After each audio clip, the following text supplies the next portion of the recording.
Highways నాకు తెలిసి already pre release event start అయి ఉంటుంది. ఏంటిది? తండేల్ మూవీ.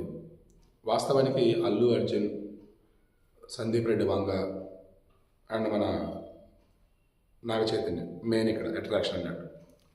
ఇంకేమైనా తండోపు తండాలుగా వస్తారు ఫ్యాన్స్. మీడియా ముసుగులో కుప్పలు జనాలు కూడా వస్తారు. సో మీడియాకి నో ఎంట్రీ, ఫ్యాన్స్కి no entry. Only cinema team వాళ్ళకి తెలిసిన వాళ్ళు. సినిమాలకు సంబంధించి మరి మీడియా వాళ్ళు కవరేజ్ లేకుండా ఎలా ఏంటి? మీడియా వాళ్ళ కవరేజ్ ఉంది ఒక పాయింట్ వరకు. అక్కడ ఓన్లీ కెమెరా లేదు, క్వశ్చన్లు ఇట్లాంటివి ఏమీ లేవు. సో విషయం ఏంటి? అన్నపూర్ణ స్టూడియోస్లో తండేల్ ప్రీ రిలీజ్ ఈవెంట్ బ్రహ్మాండంగా ప్లాన్ చేశారు. కానీ ముఖ్య అతిథిగా అల్లు అర్జున్ వస్తున్నాడు. సంజయ్ థియేటర్లో జరిగిన తొక్కిసలాట ఘటన ఉంది కదా, దానికి సంబంధించి జనాలకు విపరీతమైనటువంటి వ్యతిరేకత ఉంది.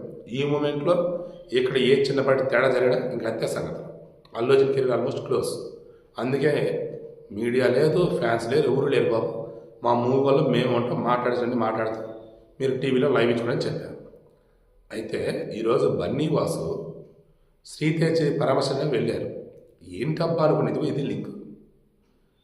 విదేశాలకు తీసుకెళ్లాల్సి వస్తే ఎంతైనా మేము పెడతాం ఖర్చు అని అల్లు అర్జున్ తరఫున మేము చెప్తున్నట్టుగా ఆయన అన్నాడు కదా.